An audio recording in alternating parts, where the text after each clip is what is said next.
Hey guys, welcome back to my channel. So in this video, by the way, I'm in the middle of the Sri Lankan jungle, so there's quite a lot of background noise. There's a school over there, so I hope the sound is clear. I'm going to do a quick video today on script, so Bitcoin script and Bitcoin locking and unlocking scripts, which are written in this syntax called script, right? So in this video, I'm basically going to take you through the syntax. The basic syntax and the concept of script, which is a stack-based execution language, when it runs, where it runs, and then also about the concept of locking and unlocking transaction outputs. And this all ties into the last video, so if you haven't seen that, then please probably watch that before this one, and this diagram is probably familiar from that video, where we saw that there's a school bell going, so hopefully it should quieten down in a second. So we saw that down here in this diagram, we were tracking some basic cash transactions between individuals, and we were using these paper slips to track the propagation of coins and notes from one person to another using transaction inputs and outputs. So again, if that's not familiar, please go back and watch the previous video, because this video uses a lot of that material and I'm not going to explain it twice. So there's a few insects around, so I'm going to flap around a bit. So I'm going to start by I'm just going to start explaining, because the title is about scripts and the locking and unlocking. I'm just going to go through the syntax quickly and how it works. For those of people who are probably, let's say, already familiar with how the value is transferred cryptographically from one transaction to another, I'm just going to go through the syntax first, but then I'm going to go back to our analogy and continue the story there and see how this script ties in with that. Okay, so with that in mind, let's get going. Okay, so what is script? What's this little lightweight programming language called script? Well, it's a language that a programming language that runs on every single node in the Bitcoin system. Every single node that listens and propagates Bitcoin transactions. You've seen these in previous videos. It's a little mesh. Lots of each node is connected to one or more other nodes on the network, and they just like a peer-to-peer network. And they listen for new transactions coming in, and then as they receive new transactions, right? So they're listening for new transactions, and as each node receives a new transaction from one of its peers that it hasn't heard about, it basically validates that transaction, right? So how does it validate it? Well, there are lots of different validation rules that the node does on the transaction, but one of them is to ensure that the UTXO, right, that's referenced in the new transaction is actually being properly spent. So in other words, and we're going to come to this later. Sorry, lots of flies flying around, but so as we saw in the previous video, we introduced the concept of UTXO, which is basically unspent transaction output, and the script, the transaction output is basically is defined in terms of a script or half a script, which has to be complemented by the spending transaction, right? And that all happens, again, this is going to become clearer later when I give an actual example, but script is the language in which the validation of UTXO and can it be spent by this new transaction, this is the language in which that validation happens. Okay, so small intro to that. If it's not clear, if you're a sort of beginner to the concept of transaction inputs and outputs, please read on or listen on, and hopefully it'll become clearer. Okay, so that's where it runs now. So what is it? So what is script? Well, it's a lightweight, right? It's a lightweight programming language. It's non-Turing complete, right? Now, what does that mean? It means that there are certain sort of control flows in the programming language which are not possible. So looping, for example, is not possible. The construction in most programming languages enabling you to go into a loop and then exit the loop or continue in that loop until a condition is met is not present in this language, right? The reason for that is primarily because they want to prevent people from creating transactions that contain scripts which cause all these nodes to basically spin off into an infinite loop, right? Because the transactions themselves contain this script, and that script is going to run on every node, then somebody wanting to bring down the Bitcoin network could basically put a clever script in there which actually goes into an infinite loop and effectively brings down the whole Bitcoin network. So it's basically it's non-Turing complete. It's lightweight because it needs to run quickly and efficiently on every node in the network, whether it's a supercomputer, ASIC board, or whether it's just somebody's laptop. It needs to run quickly because there are a lot of transactions going on in the Bitcoin network, and so basically it needs to be lightweight, right? Non-Turing complete, and then so it's stack based, right? Now, so if you're not familiar with that, I'm just going to go into that in a second. This is quite straightforward to understand, hopefully. So hopefully it won't be this part won't take too long. Stack based means that as the script, as the program is running, it is basically every instruction basically interacts with a stack, which is, think of it like a locally held list, a list of variables, right? That are stacked on top of each other in a logical way, a bit like stacking boxes. And every instruction basically either operates on, puts new members on, so new values on top of the stack, or takes members from the top of the stack. So that's what stack based means. So stack based really means, so you've got a list of instructions in your simple program, right? And then over here, during the execution of that program, the program, as it executes, is continually pushing. Actually, I should draw that arrow onto the top because it can only put things on top of the stack, not the bottom, right? So as the program executes, it's continually putting values on the top of the stack, taking values from the top of the stack, maybe doing something with them and putting the result back on the stack. But the stack is just a list, and it keeps growing and shrinking, and as the program executes, it interacts with the stack, and then the stack has an initial state, which is basically empty, and a final state, which is basically whatever's left on the stack after the final execution in the program happens, right? So I'm going to give a very simple example here of a script execution, very simple, and show you at each point in the way what the stack looks like, and then that really should be that, right? So if I just do, so here we go. So I've listed the actual instructions instead of vertically. I've listed them horizontally. So we have 1, 2, 3, 4, 5, 6, 7, 8, 9 instructions. Very simple little program, and I'm going to show you what each of these means, because this covers most of the instructions that happen during a Bitcoin validation. Okay, and I'm going to show you what the stack looks like at each point during the program, and kind of hopefully after this you'll see exactly how this stack works, right? So basically, when you encounter an instruction in the form of just a number, then you just basically put that number on top of the stack, right? Now, since it's the first instruction, the stack at this point starts empty. So the stack is basically, think of it like a stack of boxes. There's just one box and it has the number 2 in it, right? Same with number 3. When you encounter a number, just pop that on top of the stack, so that 2 is already there, so we stack 3 on top of it. What add does is take the top 2 items in the stack, add them together, and put the result back on the stack. So take the top 2 and take them off, add them together, put the result back on, right? So then we have 5. Then we see the number 4, we add the number 4, right? So we have 5 and 4. Multiply, or mult, basically takes the top 2 items from the stack and multiplies them together and puts the result on the stack, just like add did, right? Duplicate, or dupe, basically takes the topmost item on the stack, duplicates it, and puts that on top, right? So now we have 2 20s on there. Add does the same thing again, takes the top 2 items from the stack, adds them together, puts 40, add the number 40 there, right?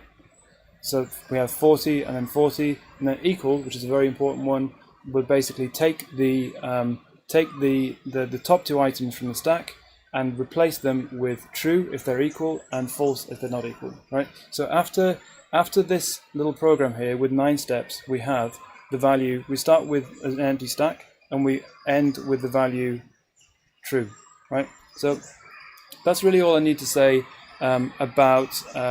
Well, I'll say one more thing. I'll just draw one more diagram to show you how simple, in terms of execution steps, the actual Bitcoin, the simplest Bitcoin validation for a pay to public key hash transaction is, which is the most common transaction, right? So if I just show you, so in a simple Bitcoin transaction, which is actually a script that's executed on all the nodes for a new transaction, typically there'll be an unlocking script, which is provided by the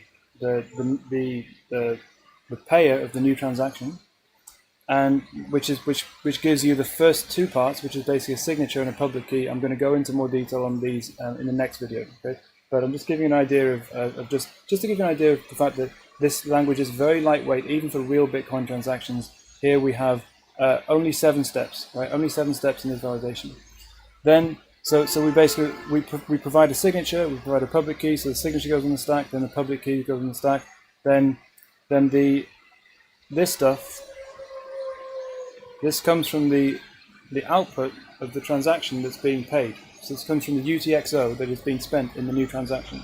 And this output script says has a duplicate, so it basically duplicates the top member of the stack. Then it does a hash 160, so it performs a 160-bit hash on the top member of the stack. So now we have hash of the public key. Then we put the public key hash that is paid in the UTXO is being spent. So the actual referenced value that says, please pay this public key hash, that is put on top of the stack, right? So now we have these two values that we're expecting to be the same. And equal verify, which is slightly different to equal, right? Equal took the top two members of the stack and replaced with true if they're equal and false if they're not equal. Equal verify basically suspends execution of the program unless the top two members of the stack are equal, right? So in this case, we proceed as long as these two are equal, right? Which we expect them to be. Again, I'll go into more detail on why that is. Then we just remove them from the stack and continue. That leaves public key and the signature, which are the two variables required to perform check signature. Check signature, again, I'll go into more detail in the next video, but it's an operation that checks the digital signature that's been applied to the new transaction. If that will return either true or false, and the Bitcoin node, right? The Bitcoin node will basically agree to sign off the transaction as a valid transaction as long as this value down here is true, right? So as long as this value is true, then all these nodes up here will consider at least this part of the validation to be correct, right? And that's really all I want to say for now about the script, because the main part of this video is basically how does the stack-based execution language work, and how does that actually apply to the Bitcoin validation. I'm going to give you an example, just an introduction to the Bitcoin validation, right? So in the next part, I'm going to delve into a little bit more about our analogy about the slips and the transfer of value between people, and tie this concept of locking and unlocking into that. So as I mentioned in the previous in the intro, so in the last video we talked about this diagram. Hopefully is familiar. We talked about using these slips as a way to audit and just record the transfer of physical notes and coins between people, modeled as transactions with inputs and connected outputs, right, which were then stored securely in the blockchain. So in our analogy, it was just a stack of boxes. A better analogy would be a duplicated stack of boxes held by different people and maintained, but still a stack of boxes containing paper documents that list every transaction, every transfer of physical notes and coins between people in the economy, right? And that's and we used inputs and outputs to track that. Now, and I left you with a parting thought, which was, what if we could find a way to basically use the blockchain and use these transactions to actually do away with money altogether, right? So let's first remember. So at the end of the last video, we introduced the concept of unspent transaction output, UTXO, right? And we said, okay, using the blockchain, how can we figure out that Bob is currently carrying or has in his possession, or his wealth is £1, right? Because we look at all the transactions that he's been involved in, and look at all the notes he's received in the past, and whether he's used those notes yet in subsequent transactions or not. And we were able to deduce, just from looking at the documents, right, that were in the blockchain, that Bob has an outstanding wealth of £1 in the form of this £1 coin, right? So that's very important, right? The unspent transaction output was a way to at that time, in a cash-based system, how much cash each person actually has in their possession. So so let's say on this day here, right, the day that Bob gets this £1 coin back. So we're continuing the story. Let's say that there's a decree that says, right, guys, we are no longer going to be using cash in society at all, right? And we're not going to be using bank accounts either, right? So forget about bank accounts and HSBC and all that kind of stuff. We're not going to be using coins, bank accounts, or notes or whatever. We're going to be using blockchain transactions, right? But for the time being, let's forget about Bitcoin. We say the unit of value of wealth is still GBP, right? It's still, because these coins, these transactions were all denominated in a unit of value of pounds, right? There was a £1 coin, there was a £5 note. So all we're suggesting at this point is that the value itself will be encapsulated and transferred using these documents, rather than being just recording transactions and transfers of real coins and notes in the outside world, right? So so basically, and at this point, so let's say on this day, so there's a decree, right, that goes out over the whole town, right, that says, right, everybody, hand in your notes and pounds, because from today onwards you can't spend them, right? Straight away, Bob and all these other people are going to be up in arms. They're going to be like, well, I earned this money. This is, this is mine. And at this point, the blockchain police up here would have to explain, listen, Bob, chill out, right?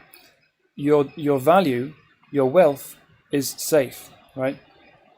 Hand over that £1 coin, because from today onwards you can't spend it. However, we know from the blockchain, looking at the unspent transaction outputs already, we know that your wealth is £1, right? So hand over that £1. The blockchain is safe. It's a safe and completely indestructible, untamperable audit trail of transactions between people. And this record currently shows that you have £1 of wealth, and that's your wealth, right? And we'll show how that can be spent, right? Same with Lance, same with Greg over here, same with all these people and everybody else in society.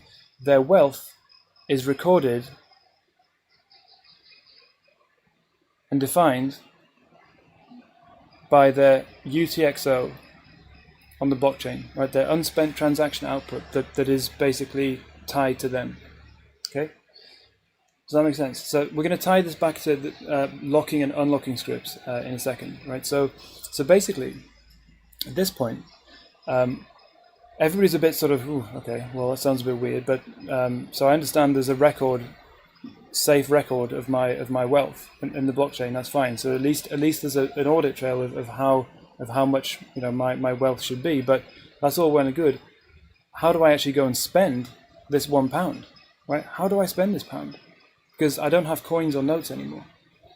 And the answer is, and I sort of hinted it in the last video, that if we allow people to write new documents, right, and highlighting this one here, to write new documents themselves, which references UTXO, right, and then binds that UTXO to a new recipient, right, and then post that new slip into the blockchain.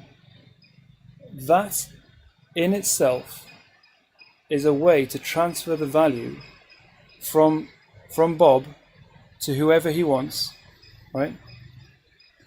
just by creating a new transaction document. So if we just zoom in a little bit more on what this new transaction might look like, right? So let's say Bob over here he was on his way to the sweet shop, to Sam the sweet shop, right? And he wanted to he was going to spend that £1 coin on a truffle, right? Sam does great truffles. He was going to spend that £1 on a £1 truffle, but on his way, he heard this decree from the blockchain police saying, "Hand over your money now. All transfer of GBP value is now going to be done using blockchain transactions," right? So at that point, he had to go. He went to hand in his £1 coin, but then the blockchain police said, "Okay, don't worry. You can still go to Sam the sweet shop, right? And you can still get your truffle. And instead of handing a £1 coin over, all you're going to do is you're going to write a new document yourself, right? You're going to write a new document yourself with a unique transaction ID, right? That's unique in the whole world, right? So crazy, crazy long random number or whatever, or an incremental count or whatever. And you're going to fill this out in exactly the same way that our previous cash audit transactions were. So inputs on the left, outputs on the right. And in the inputs, so remember that pound you got, find out what UTXO in the blockchain that represents, right? We know that was from transfer F because that's what we used to figure out that Bob was in possession of a £1 coin. So Bob looks in the blockchain and says, okay, my UTXO says I have £1 of value left over from transfer F when I got that £1 value back from Chris. So I'm going to reference this in the input section, right? Because that was payable to me. And for the outputs, I'm just going to say pay. So the output is Sam Sweets, and the amount is £1, right? At that point, I just basically have to post that slip. I don't give it to Sam Sweets. I post it to the blockchain, right? And then as soon as Sam Sweets sees that transaction has been accepted and stored in the blockchain, then Sam Sweets basically can see that this now becomes UTXO for Sam Sweets, right? So now Sam Sweets can write a new transaction, right? Transfer H, where he can reference transfer G, output 1, and he can pay someone else, right? So this is Sam Sweets doing this because the outputs from transfer G are locked to Sam. Now, how that locking happens is something we need to talk about, right? Because you're probably saying, well, okay, if we're using the documents as the actual value store, then how do we ensure that only Sam? We know that, okay, the output, sorry, that only Bob, for example, was the recipient of transfer F. But how do we ensure that Bob is the only one who's entitled to create this? How's the system enforce that? So, and that's basically how we need to talk about how the outputs are locked, right? The outputs in a transaction are locked, and they can be unlocked by certain specific users or certain specific criteria, right? Often it's a user, right? So in a typical Bitcoin transaction, for example, you'll see the Bitcoin address listed here, which means that only the owner of that Bitcoin address can unlock that UTXO, right? But the point is the outputs of one transaction are locked, right? So when you create a new transaction, you're referencing a previous transaction output that is locked to you, and that's what defines that as UTXO that is locked to you, right? Then you create a new transaction and you lock the output of that transaction to someone else or some other criteria, right? Which can then be unlocked in the input section of future transactions. And that is how the value is transferred from one person to another. So I'm going to take this back to the actual unlocking script, right? And I'm going to say, give a slightly silly example. You're probably used to silly examples by now. So let's say that. So just let's say instead of paying Sam sweets, right? So let's say Bob decides, you know what, I'm not actually feeling hungry right now, right? I've got £1 worth of UTXO, and do you know what I'm going to do? I am going to basically just set a puzzle, and anybody out there who solves the puzzle wins this £1 worth of value, right? So, and it works as follows, right? And this is where the locking and unlocking script comes in. So I hopefully you're staying with me. I know it's a bit involved, because what we're trying to do is build the level of comfort with the idea that these transactions can be used to transfer value without any physical medium whatsoever changing hands and without any balances, right? So Bob, let's just take for granted, right? Take it as read that Bob, sorry, it's a bit jerky. Bob has this £1 of UTXO to spend, and let's say he creates a new transaction, so transfer G, and he creates it as follows. So the output is, instead of Sam Sweets or a name or whatever, because in actual fact, as we've seen, names don't work because they don't actually enforce that only one person can spend it. There are lots of Bobs in the world, for example, and that doesn't work. So if we go to our transfer G, and Bob is writing this new transaction, right? He's creating a new document.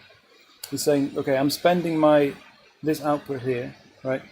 And I am going to pay as follows. So the output is £1 of value, because that's the value of the input, to whoever can solve the following puzzle when they reference this output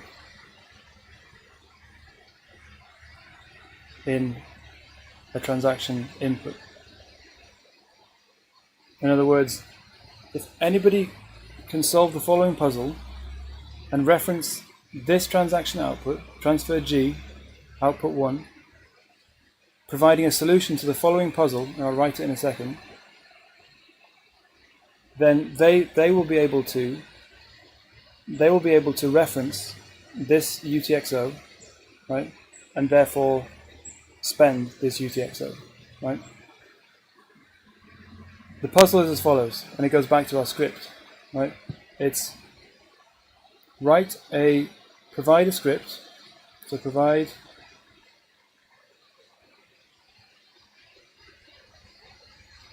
leading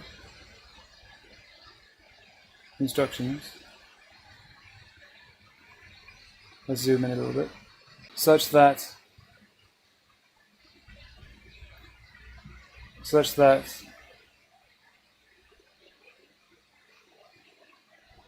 these leading instructions here, in the script language at the beginning of the video, when placed in front of 3, add 5 equals, evaluates to true. Right? So this goes back to our script at the beginning. They're saying, so it's like setting a puzzle. It's saying, it's inviting anybody out there to provide a sequence of script transactions that, when placed in front of 3 add 5 equals, evaluates in the stack-based language to the value of true on the stack at the end of execution. Only one value, not the top value, but the only value. Right? Now this is called a locking script. This is the invitation to create an unlocking script. And the locking script is said to lock the UTXO. It's said to lock the transaction output. So at that point, Bob posts this new transaction to the blockchain, and there it sits, right? Then, because this output is not tied to anybody, like no other person in particular, it's just tied to whoever can solve the following puzzle. That means that anybody, because the blockchain is open and can be inspected by anybody at any point in time. Let's say Mike, the mathematician. Right, let's say he just enjoys. I'm not sure if I spelled that properly. Let's say he enjoys just basically spying on the blockchain and seeing what new transactions come in, right? And he's a clever guy as well. And he says, there's a new transaction that says £1 of value, not £1 coins, but £1 of transaction output can be referenced by anybody who can solve this puzzle, right? And Mike's a clever guy, he's a good mathematician, and he says, well, I reckon I can solve that pretty easily. So he creates a new transaction,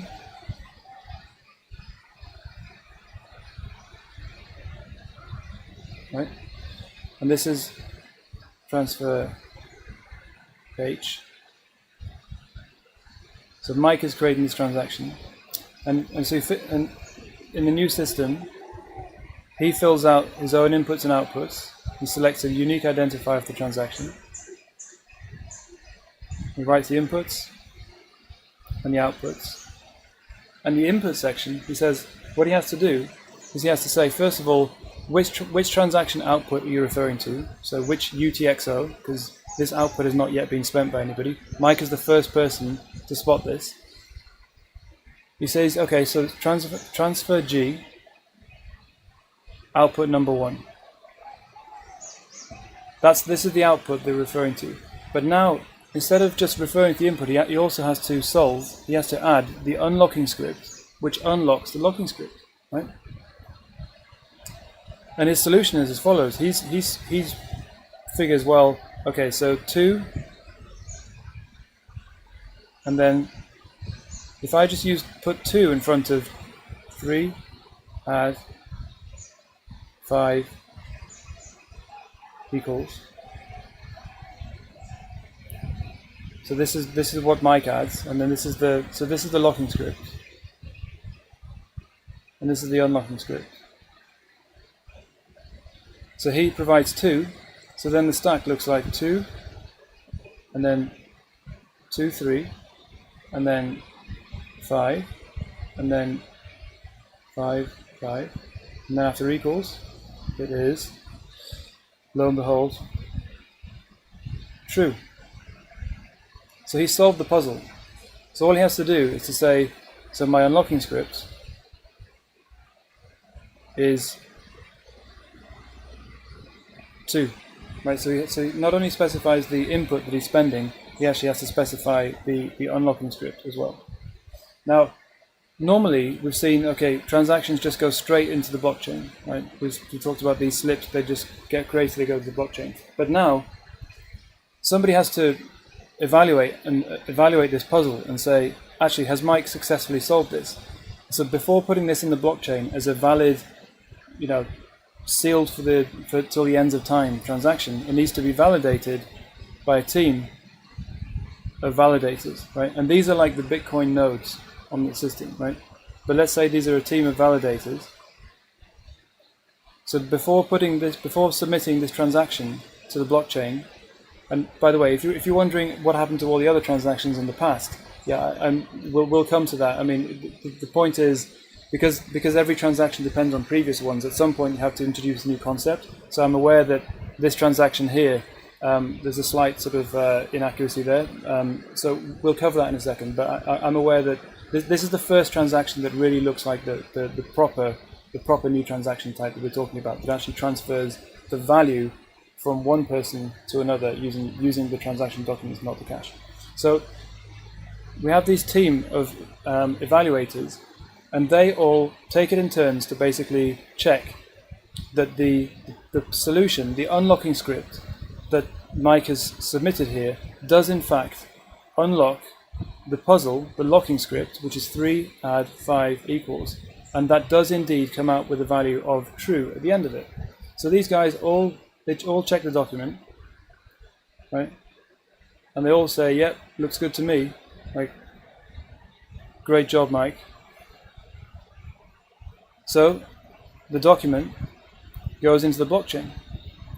Now let's figure out what's happened at that point. So now transfer G, output number 1, is no longer UTXO, right? It's not UTXO because now there is a new transaction in the blockchain which references transfer G number 1. So this output has now been spent, right? It's been spent, so Bob can no longer reference this. So sorry, nobody else can come along and create a new transaction that's referencing this output, right? So what we haven't covered is in transfer H, right, where Mike the mathematician is solving Bob's playful little transfer G over here, where he's not actually transferring this to anyone in particular, he's just setting a puzzle. What if Mike wants to then spend this money and send it to somebody else? So how do we create a locking script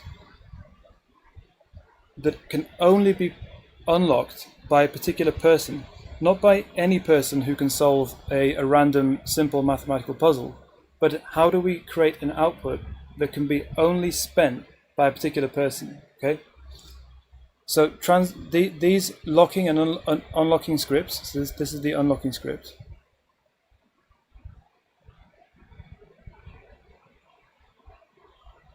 Right, and this is the locking script.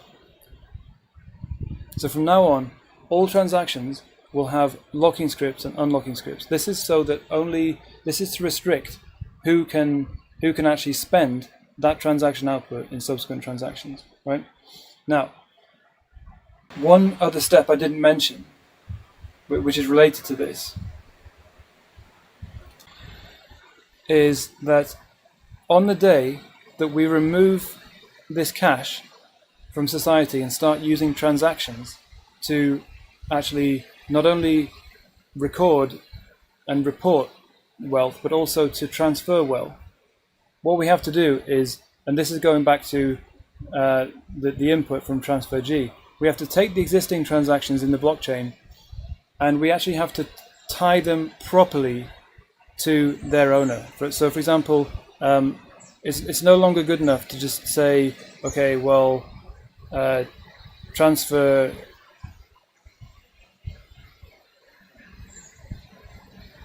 F is payable to Bob, because, well, first of all, there are lots of Bobs in the system, and what's to stop somebody called Fred creating a new transaction and referencing the output that was sent to Bob, and just there's nothing to enforce that, right? So what we need to do is we need to take all of these historic transactions and we need to basically do something a bit more clever that locks these outputs to Bob in this case, and locks this output to Chris, right? So that nobody other than Chris or Bob can spend it. So we can't just write their name there or their email address or whatever. We have to basically create and what it comes down to again is it comes down to the locking and the unlocking scripts, right?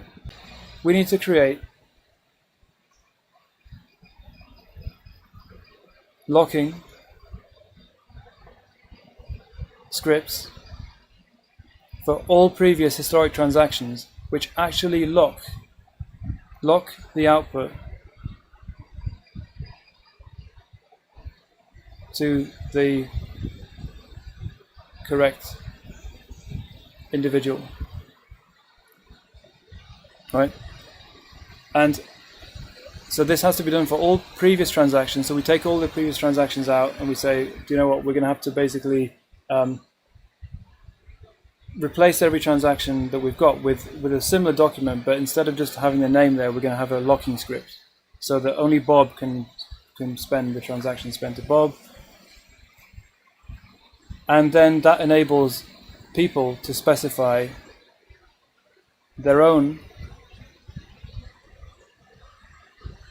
personal unlocking scripts.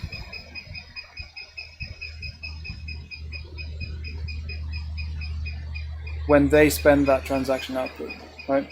And if you go back to the beginning of the video, so if you remember the beginning of the video, we looked at the sample validation script that's done on the nodes of the Bitcoin network for a very common transaction type, which is paid to public key hash. Right? So these are all the nodes that are running, and this is an example of an unlocking script, which is like the solution to the puzzle, in response to a very common locking script, which is the puzzle itself set in the previous transaction output. So, and this is basically, and I'm going to go into this in the next video, because the answer is the question of how do we ensure that only Bob, for example, can spend the transaction outputs that have been assigned to him effectively, and the answer is using digital signatures, right? And that is going to be the subject of the next video. So we're going to go into more detail about how digital signatures can be used to ensure, as using public keys and private keys to ensure that only Bob or only the recipient of that transaction output is entitled to transfer the value, as in spend that transaction output into a subsequent transaction. Okay, so that's going to be the subject of the next video: how we use the digital signatures to actually transfer this value between specific people, effectively owners of public keys, so owners of private keys and public keys, to transfer value that way, so that only the right people can initiate new transactions in the system. Okay, so that's the introduction to scripts, locking scripts, unlocking scripts, the syntax of the language, and how it's used, how it's validated, and all that kind of stuff. Please subscribe, thumbs up and share, all that kind of stuff if you like these videos, because it's a crowded space and it's quite difficult to get the videos noticed in blockchain area. Lots of people making videos on Bitcoin. Please ask lots of questions as well. I love getting questions, and I try and answer them very quickly and in as much detail as is necessary. So please do that, and thank you for watching. I'll see you in the next video. Bye.